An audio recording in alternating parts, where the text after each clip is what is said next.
आप देख रहे हैं TNB। भारतीय रिजर्व बैंक ने 3 दिवसीय MPC की बैठक के नतीजों का ऐलान कर दिया। जी हां, बता दें कि इस बार भी केंद्रीय बैंक ने रेपो दर को बिना किसी बदलाव के यथावत रखा है। इसके साथ ही रिवर्स रेपो दर भी पुराने स्तर पर ही बरकरार रहेगी। तो वहीं RBI के इस फैसले से लोन लेने वाले लोगों की उम्मीदों को झटका लगा है, क्योंकि इस बार भी उनकी EMI पर कोई असर नहीं पड़ेगा। तो आइए जानते हैं रिजर्व बैंक की मॉनेटरी पॉलिसी कमेटी के बैठक में लिए गए महत्वपूर्ण निर्णयों के बारे में। रिजर्व बैंक के गवर्नर यानी कि शक्तिकांत दास ने बैठक में लिए गए फैसले के बारे में जानकारी देते हुए बताया कि रेपो दर और रिवर्स रेपो दर में कोई बदलाव नहीं किया गया है। ये क्रमशः 4% और 3.35% पर यथावत रहेगी। इसका मतलब ये हुआ कि आपकी बैंक की EMI कम नहीं होगी, बल्कि जितनी भर रहे थे अभी उतनी ही देनी होगी।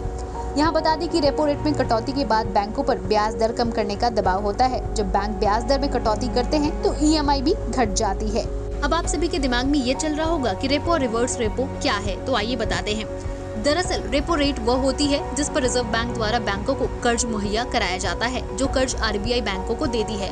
बैंक किसी कर्ज से ग्राहकों को लोन देते हैं। ऐसे में रेपो रेट अगर कम होता है तो बैंक से मिलने वाली कई तरह से लोन सस्ते हो जाते हैं, जबकि रिवर्स रेपो रेट इसके ठीक विपरीत होता है। रिवर्स रेट वो दर है जिस पर बैंकों की ओर से जमा राशि पर RBI से ब्याज मिलता है।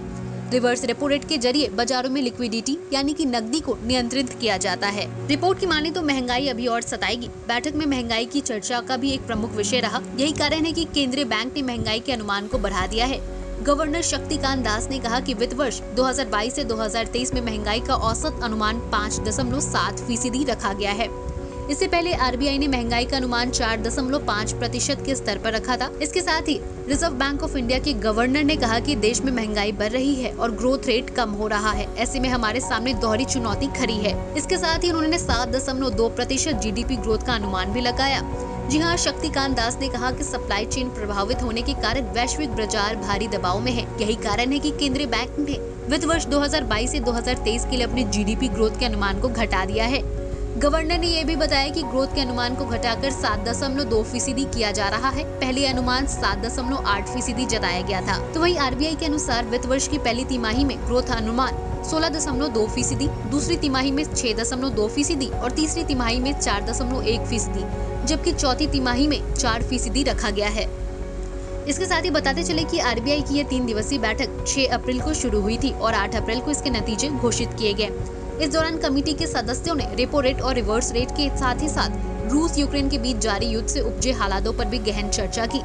शक्तिकांत दास ने बताया कि कच्चे तेल का अनुमान $100 प्रति बैरल रखा गया है। इसके साथ ही उन्होंने कहा कि रूस यूक्रेन युद्ध के कारण कच्चे तेल की कीमतों में तेजी भी बड़ी चिंता का विषय है। इसके साथ ही रिजर्व बैंक ऑफ इंडिया ने ATM को लेकर भी बड़ी अहम जानकारी दी। ATM के जरिए पैसे निकालने के दौरान धोखाधड़ी के लगातार बढ़ रहे मामलों को संज्ञान में लेते हुए रिजर्व बैंक इंडिया ने एक बड़ा फैसला किया है। मालूम हो कि इसके तहत अब UPI की मदद से कार्डलेस कैश निकासी की सुविधा सभी बैंकों पर उपलब्ध होगी। RBI गवर्नर ने बताया कि इस सुविधा के जरिए ATM से पैसे निकालने के दौरान होने वाले धोखाधड़ी के मामलों पर लगाम लग सकेगी। गौरतलब है कि भी कुछ चुनिंदा बैंकों के ATM पर ही ये कार्डलेस निकासी जो है सुविधा उपलब्ध है। हमारे नए अपडेट्स पाने के लिए हमारे चैनल को सब्सक्राइब करें और बेल आइकन पर क्लिक करें। साथ ही हमारे वीडियोस को लाइक और शेयर करना ना भूलें।